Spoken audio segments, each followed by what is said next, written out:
galabba rasuulku isagoo saxaabadii la fadhiya salaadii maghrib ka hor ninba rasuulku wuxuu arkay raggii soo dhex maraya aad baahi uga muuqato iyo busaaradii ka muuqato ninkii rasuulku ku soo dhawaaday yaa rasuulallaahi gaajo adag baa i haysa meelna waa ka soo galay waa baahanahay gaaja i haysa waad i aragtaa xaalkayga imarti geli nabigu calayhi salaatu wasalaam nin saxaabada ka mid u yeer orodoo bal reerkaygaa tagoo rasuulka martibaa u timiye wax lagu martigeliya soo weydii waa soo noqday ninkii durtaba rasuulka ilaahay oo reerkii waxay igu yidhaahdeen waladii bacataka bilxaqi maa cindanaa ilaa maa ilaahaygii xaq ugu soo saaraannu ku dhaaranay biyo madow waxaan ahayn guriga ma yaallaan orodoo xaaskayga labaad u tag xaaska saddexaad u tag ka afaraad u tag ka shanaad u tag ninkaasi waa soo noqdaa rasuulku dhegta afka u saaraa jawaabtu waa isku mid biyo madow waxaan ahayn guriga waa tii bela laga qaadaa ma yaallaan rasuulku talaa ku caddaatay waxna ma hayo reerihiisii waa laysu soo maray intay tiro la ekaayeen caaisha waxay leedahay waxaa nagu dhici jirtay 2 bilood oo noo bisha oo noo dhammaada bishii saddexaadna noo bilato guriga iyaga dab lagama shidi jirin waxaannu calaalinno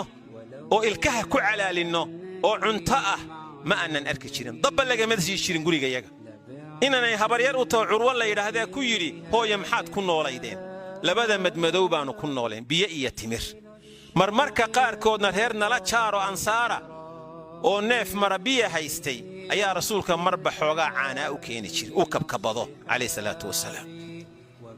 saxaabadii buu la hadlay marka waryaa ninkaa ii martigelinaya nin baa yidhi anaa martigelinaya rasuulka ilaahay abuu talxa zayd ibnu sahl alansaari waa dhaqaaqay wuxuu u tegey xaaskiisii dhegayso marti culus baa inoo joogta saasaa galabta dhacday ninkaa martida abaa jooga maxaad haysaa wallaahi wax kale ma hayo wax yar oo shuura ah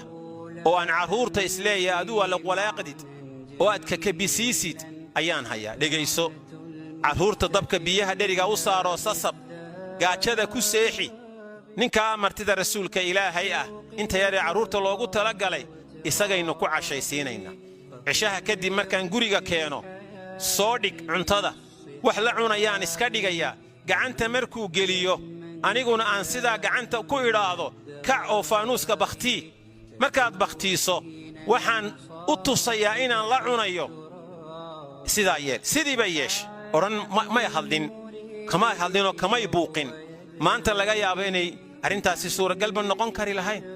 dabeetana sidii baa la yeelay reerkiisu u dhammaa carruur iyo hooye iyo aabbo qatooye iyo gaajo iyo baahi baa lagu seexday ninkiina waxaa la tusay habeenkii in cashadii lala cunay oo reerkii wada dhergey waagu markuu beriyey ayuu rasuulkii markii la tukaday majliskiisii yimi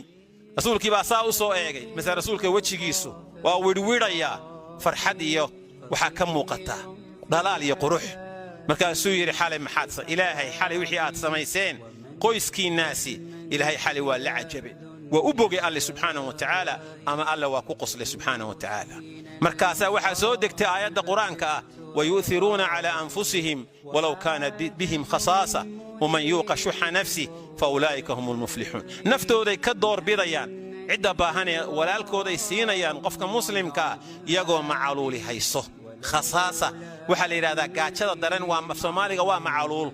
gaajo iyo macaluul luqadda soomaaliga farqi baa u dhexeeya macaluushaa sii daran iyagoo macaluuli hayso wixii ay cuni lahaayeen ku noolaan lahaayeen bay bixinayaan oo siinayaan waman yuuqa shuxa nafsihi qofka naftiisa dhabcaalnimadeeda laga ilaaliyo waa liibaaneen baa alla yidhi subxaanahu wa tacaala